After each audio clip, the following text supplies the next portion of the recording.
akhirnya nggak bisa. Nah ini masalah pembayaran pun sudah kita usulkan.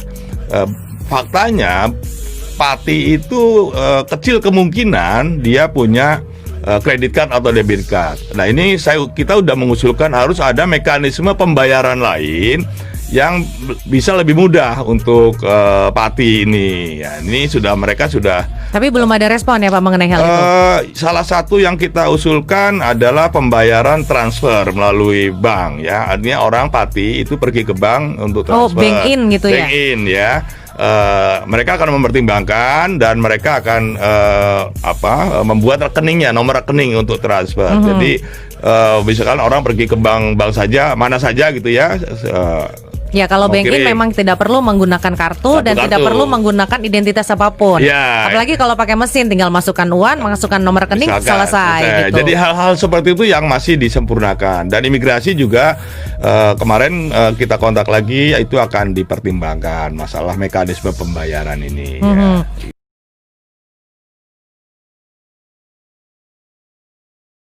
Nah ini tapi begini, banyak juga pertanyaan-pertanyaan punya anak ya, anaknya kosong. Nah ini juga banyak sekali pertanyaan, gimana anak saya mau pulang dengan anak saya tapi anak saya kosong ya. Nah kita sudah buatkan solusi lah, ya. Pertama kalau ada dia sijil lahir dari GPN kalau ada ya.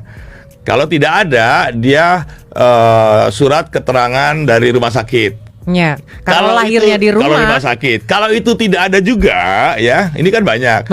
Surat keterangan dari kepala kampung di situ, RT-nya lah ya.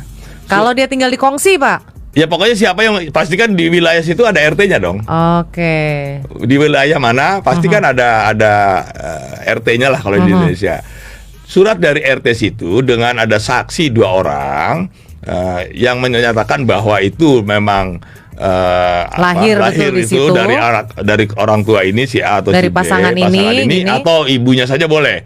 Dari si ibu ini memang betul anaknya ibu ini.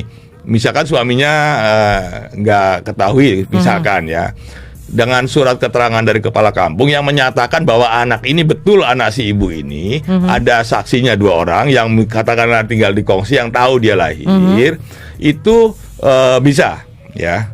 Bisa dibuatkan dasar ya. Nanti di KBRI ada ngisi borang ya, formulir borang ya, yang namanya borang tanggung jawab mutlak. Borang tanggung jawab mutlak. Ya, kita siapkan tuh borangnya. Oh, sudah ada ya Pak? Sudah ada. Yang intinya bahwa dia betul-betul menyatakan bahwa si anaknya ini adalah anak dia.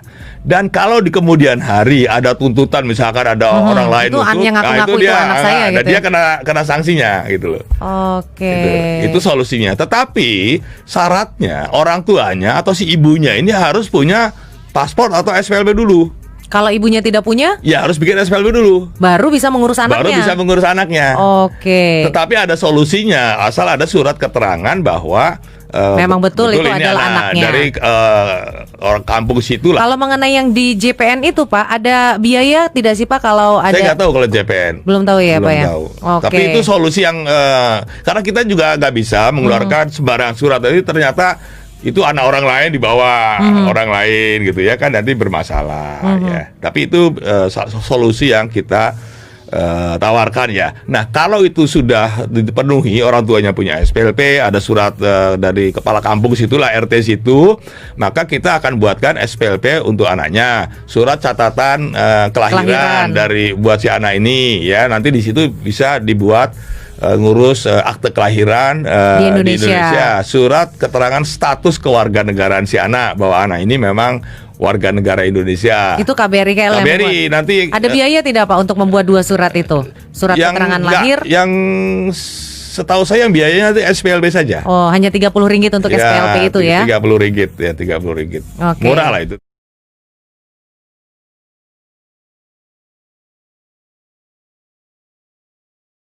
Apa yang ingin disampaikan kepada Pak Dubes?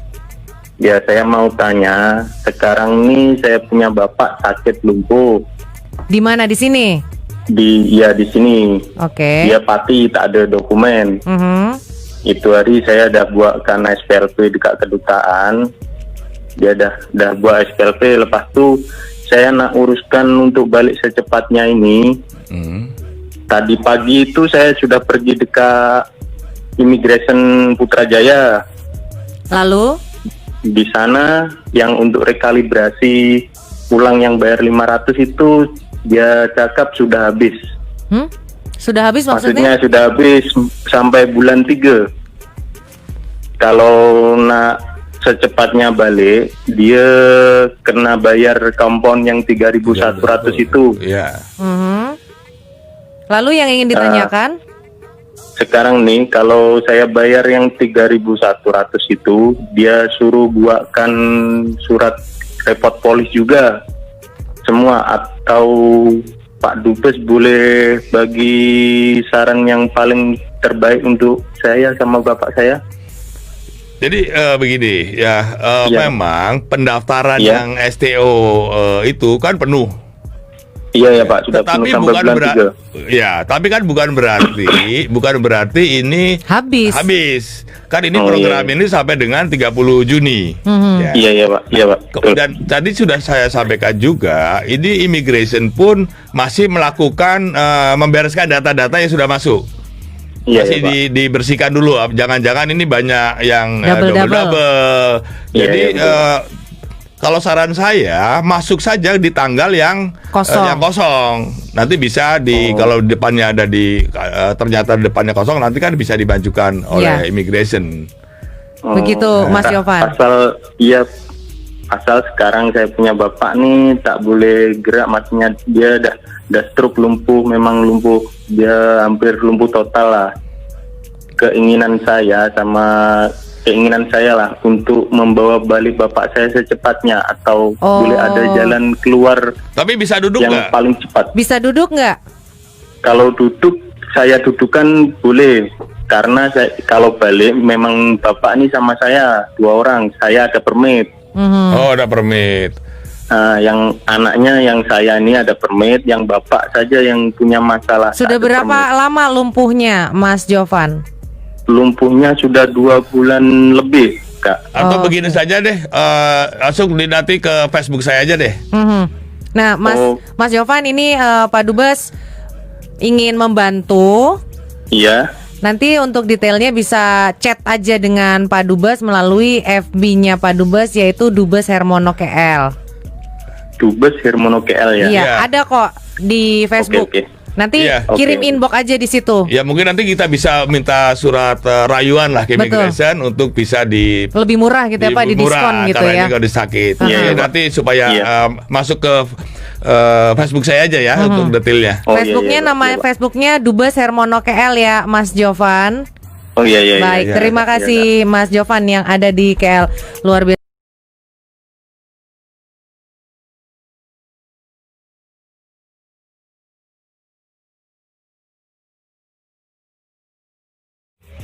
Mau tanya tentang soal pembuatan SPLP itu, Mbak. Bagaimana? Berapa hari siapnya proses pembuatan SPLP? 3 hari. 3 hari Mas Munif, Pak Dubes sudah menjawab. Ya.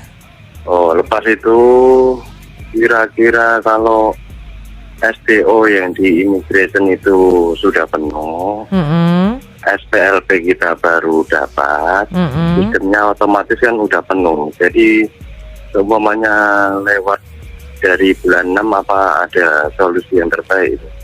Ini kemarin kita sudah usul ya waktu pertemuan hari Jumat kemarin, bisa nggak diperpanjang ya sampai akhir tahun katakanlah. Jawabannya ini harus dievaluasi dulu program ini. 6 bulan ini seperti apa? Jadi bisa ya bisa enggak ya, bisa enggak. Tapi 6 bulan ini juga untuk proses evaluasi lah program ini seperti apa. Kalau ternyata animonya masih banyak gitu ya, bisa saja dia diperpanjang. Tapi sekarang ini belum bisa diputuskan akan diperpanjang apa tidak. Yang jelas kita sudah usul untuk diperpanjang 1 tahun. Tapi untuk sampai 1 tahun Pak, Ya. saya sampai kaget.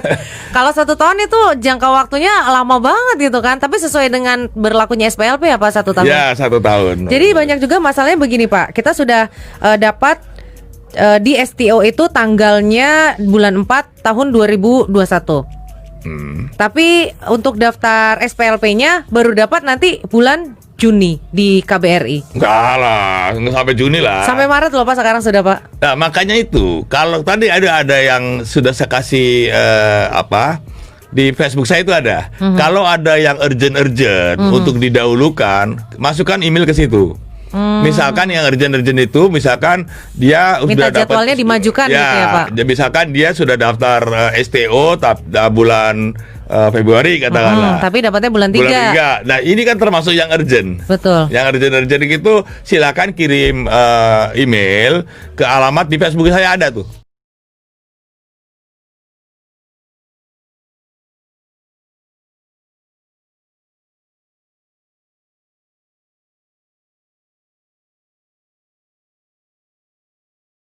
Tiket pesawat sendiri.